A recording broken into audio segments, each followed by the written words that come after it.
आपने कभी कल्पना की थी कि शांति का प्रतीक कहे जाने वाला लद्दाख आग में जल उठेगा? जहां लोग सदियों से अमन और सुकून की मिसाल पेश करते हैं, वहां अचानक पत्थरबाजी, गोलियां, आगजनी और 4 मौतें। ये सिर्फ एक दंगे की कहानी नहीं, बल्कि कई सवालों और परतों से भरी एक सच्चाई है। तो कौन है असली गुनहगार? क्या ये जनता का गुस्सा है या कोई सियासी चाल?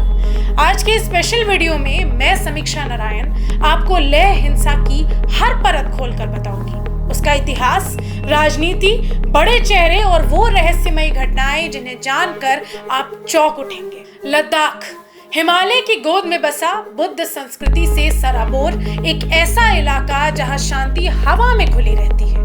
2019 से पहले अगर आपको बताऊं तो ये जम्मू कश्मीर का हिस्सा हुआ करता था, लेकिन 370 आर्टिकल हटने के बाद लद्दाख को अलग केंद्र शासित प्रदेश बताया गया।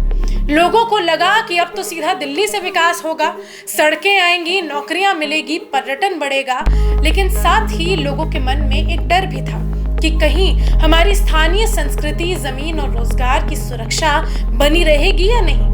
2019 के बाद से लेह और कारगिल के स्थानीय संगठन लेह एपेक्स बॉडी, LAB और कारगिल डेमोक्रेटिक अलायंस यानी KDA 4 मुख्य मांगों पर अड़ा हुआ है। सबसे पहला और सबसे मुख्य मांग है पूर्ण राज्य का दर्जा। दूसरा, छठी अनुसूची में शामिल करने की मांग ताकि आदिवासी क्षेत्रों की तरह जमीन और संसाधनों की सुरक्षा हो सके। तीसरा, स्थानीय नौकरियों में प्राथमिकता और अलग लोक सेवा आयोग। और चौथा, 2 अलग अलग लोकसभा सीटें, कारगिल और लेह। साथियों, ये जो आंदोलन है वो 5 साल तक शांतिपूर्ण चलता रहा। धरने हुए, रैलियां निकली, शांति मार्च हुए, कई बार केंद्र सरकार से बातचीत भी की गई और कुछ मांगे पूरी भी हुई, जैसे ST आरक्षण 45% से बढ़ाकर 84% कर दिया गया। पंचायतों में महिलाओं को 1/3 आरक्षण मिला। बोटी और परगी भाषाओं को आधिकारिक दर्जा मिला। 1800 सरकारी पदों पर भर्ती प्रक्रिया शुरू भी हुई। लेकिन जो मुख्य मांग है, यानी राज्य का दर्जा और छठी अनुसूची में जगह, वो अभी तक अधूरी है। अब आते हैं रीसेंट घटनाओं पर, यानी 25 सितंबर से ठीक पहले के दिनों पर। LAB के युवा लगातार भूख हड़ताल पर थे। मंगलवार शाम 2 अनशनकारियों की तबीयत बिगड़ी, उन्हें अस्पताल में भर्ती कराना पड़ा। बस इसी से गुस्सा भड़का और बुधवार को बंद व बड़े विरोध का ऐलान कर दिया गया। केंद्र ने 6 अक्टूबर को अगली बैठक तय की थी, लेकिन स्थानीय नेताओं को लगा कि उनकी बात हर बार की तरह फिर टाल दी जाएगी। सुबह प्रदर्शन शांत था, लेकिन दोपहर तक ये उग्र हो गया। पुलिस और CRPF की गाड़ियों को आग के हवाले कर दिया गया। बीजेपी दफ्तर और लद्दाख एडमिनिस्ट्रेटिव काउंसिल दफ्तर पर हमला किया गया। इसी के जवाब में पुलिस ने लाठीचार्ज किया और भीड़ ने पथराव किया। हालात काबू से बाहर हुए तो पुलिस को गोलियां भी चलानी पड़ी, जिसकी वजह से दुखद है कि 4 लोगों की मौत हो गई, 30 से अधिक घायल भी हो गए। यहीं से शुरू हुई सियासी जंग। अब बीजेपी का आरोप यह है कि कांग्रेस ने ये सब कुछ करवाया है। भारत में नेपाल जैसे हालात बनाने की कोशिश कर रही है कांग्रेस। वहीं कांग्रेस का पलटवार है कि मोदी सरकार ने वादा खिलाफी की, इसलिए जनता का गुस्सा जो है वो आखिरकार फूट पड़ा। सोनम वांगचुक, इनका नाम सुना होगा आपने, पर्यावरणवादी जिनकी लोकप्रियता लद्दाख में बहुत है और कई समय से अनशन पर बैठे हैं। उन पर भी आरोप है कि उन्हें विदेश से फंडिंग मिली और उन्होंने युवाओं को भड़काया, भड़काऊ भाषण दिए। उनका पुराना बयान वायरल हो रहा है, जहां उन्होंने अरब स्प्रिंग और नेपाल के जनरेशन Z का जो आंदोलन था उनकी सराहना की, उसका जिक्र किया।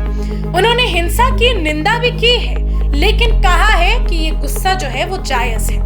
नेशनल कॉन्फ्रेंस ने इस पर कहा कि 5 साल शांतिपूर्ण प्रदर्शन हुआ, लेकिन सरकार ने इसे अनसुना किया, इसलिए ये विस्फोट तो होना ही था।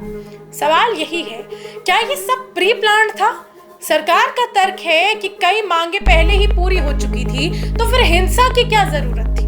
विश्लेषकों का मानना है कि ये सिर्फ गुस्सा नहीं, बल्कि अफवाह प्लस सोशल मीडिया प्लस राजनीति का घातक मिश्रण था। फेसबुक और व्हाट्सएप जैसे प्लेटफॉर्म्स पर केंद्र ने बैठकें टाल दी जैसी पोस्ट जो है वो तेजी से वायरल हो रही थी।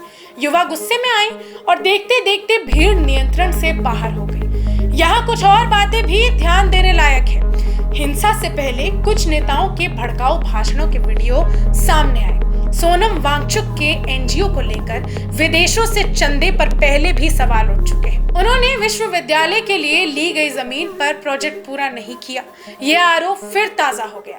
हिंसा के बाद प्रशासन ने कर्फ्यू लगाया और बिना मंजूरी किसी रैली या प्रोटेस्ट पर रोक लगा दी है। इंटरनेट सेवाएं भी बंद कर दी गई ताकि अफवाहें और ना फैलें। केंद्र सरकार के सीनियर अफसर अब सीधे लह जाकर सोनम वांगचुक और LAB-KDA नेताओं से मुलाकात करने वाले। सरकार का जो बयान है वो है कि युवाओं को दोष नहीं देना चाहिए, कुछ लोग निजी फायदा और राजनीति के लिए हिंसा को हवा दे रहे हैं। दोस्तों, लद्दाख की ये जो घटना है सिर्फ एक दिन का हादसा नहीं है, ये हमें याद दिलाता है कि जब संवाद में देरी होती है तो गुस्सा चिंगारी भी बन सकता है।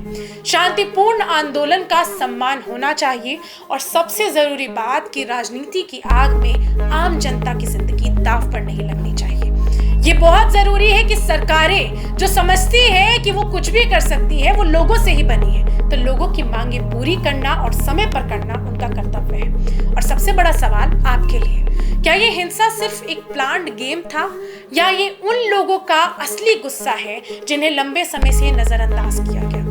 आपकी जो राय है वो हमें कमेंट्स में जरूर बताइए। और अगर आप लद्दाख से हैं या वहां के हालात को करीब से देख रहे हैं तो अपना अनुभव हमारे साथ जरूर साझा कीजिए, क्योंकि दूसरों के लिए सच जानना बेहद जरूरी है।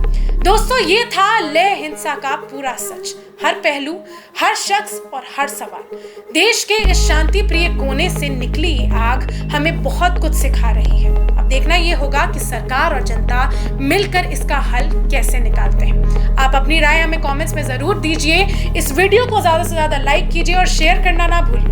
सब्सक्राइब कीजिए हमारे चैनल द पिलर लाइफ को और जुड़े रहिए ऐसी ही और रिपोर्ट्स के लिए। धन्यवाद।